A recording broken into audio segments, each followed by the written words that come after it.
Today, we're going to see how each race reacts as the lava closes in. For this video, we'll be using a square map. In the top left corner, we'll place a group of humans. To their right, we'll add a group of elves. Just below the elves, the orcs will take their spot. And finally, in the bottom left corner, we'll place the dwarves. Once everything is set, we hit play and let them start exploring their surroundings and laying the foundations of their kingdoms. Some begin with a warehouse, others, like the orcs, start off with a campfire, while the dwarves are already planning their expansion. Though honestly, it looks like only one of them is actually working, while the rest are just sleeping. To spice things up, we'll drop a monolith right in the center of the map. For those who don't know, this structure lets nearby creatures form civilizations almost at random. After 100 years, here's how things look. Several kingdoms have already been founded all across the map. Among them, the human kingdom of Valmarin, which is the largest in size, followed by the dwarven kingdom of Thargrim, the orc kingdom of Urganash, and finally, the elven kingdom of Elendor. Besides these main kingdoms, there are also others founded by different species.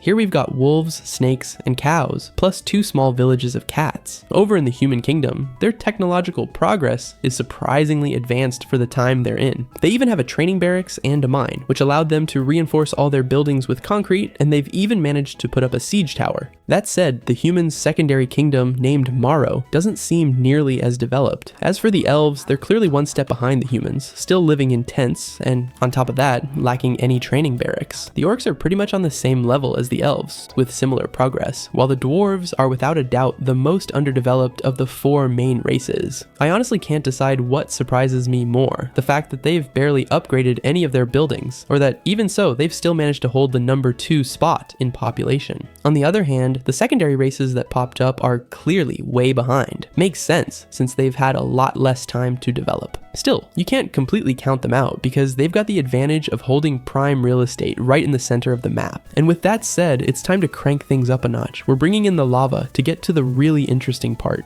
The second I hit play, anyone standing near the edge of the map gets roasted instantly, while nearby buildings start catching fire one by one. Strangely enough, in the very center of the map, life goes on like nothing's happening, except for this elf, whose aim is just pathetic. Meanwhile, the dwarves got lucky. Their kingdom sits right at the edge of the lava flow, so they've barely taken any damage. Other kingdoms weren't so fortunate though. Take Morrow, for example. They've been reduced to just 3 survivors, and honestly, it looks like they're on the verge of extinction since all their buildings are basically right on the lava line. Meanwhile, over in the main human kingdom, people still haven't figured out that lava burns. They're literally hanging out right on the edge, playing around like nothing's wrong. For now, there's no sign of a revolution or even a war breaking out, so we'll skip ahead to year 200. At this point, we've got a clear leader when it comes to both territory and population, the dwarves. Their kingdom has already passed 1,200 citizens and is closing in on 500 soldiers. In second place, we've got the orc kingdom of Padarid, followed by the elven kingdom of Elendor. That said, even though the dwarves have expanded insanely fast and their land looks pretty well organized, their tech and architecture are still way behind compared to other kingdoms like the humans. Speaking of which, the human kingdom of Morrow, which looked like it was about to go extinct 100 years ago, has actually bounced back. They've stabilized and are now sitting at over 100 citizens. The kingdom of Elendor seems to have gone with a strategy of leaving their coastlines empty, probably to avoid any accidents with the lava. Meanwhile, other kingdoms, like the cat kingdom, have built almost everything right on the shore, the same as Reniku's. To be fair though, they really don't have much space to work with. On top of that, we've also got the kingdom of Woof. Even though their territory is relatively small, they've managed to grow their population all the way up to 300. Pretty impressive for their size. Now it's time to push the lava forward again. We hit play, and just like before, the people standing too close to the edge instantly go up in flames, exactly as expected. Meanwhile, the cat kingdom and the orc kingdom of Reniku's somehow managed to survive the lava's advance. By the way, I still don't get why everyone keeps running straight into the lava with what looks like a bucket, almost as if they're trying to scoop it up. As expected, it didn't take long for the first war to break out after the lava pushed forward again. The dwarves and the orcs of Padarid decided to launch an attack on the wolf kingdom, sitting right in the middle. But these wolves turned out to be pretty tough militarily, and they can even raise shields to boost their defenses even further. The downside, though, is that they move incredibly slowly, something that could really hurt them if they get invaded from the other side. Even so, with just a small pack of wolves, they managed to completely stop the orcs in their tracks, even tearing down several houses in the process. But things quickly spiral out of control when a massive group of dwarves shows up in the area and starts tearing through the entire wolf kingdom. them while they're still distracted. By the time they finally realize what's happening, it's already too late. The whole territory has been wiped out, and it's clear the dwarves are about to take over. By the way, the kingdom of Valmarin has lost nearly 90% of its population, dropping to just 16 people. That's ridiculously low compared to the massive territory they still control. And, as expected, the wolves ended up being officially conquered by the dwarves. Year 300. Things have shifted quite a bit lately. The Cow Kingdom right in the middle has been completely wiped out, partly by the dwarves and partly by the orcs,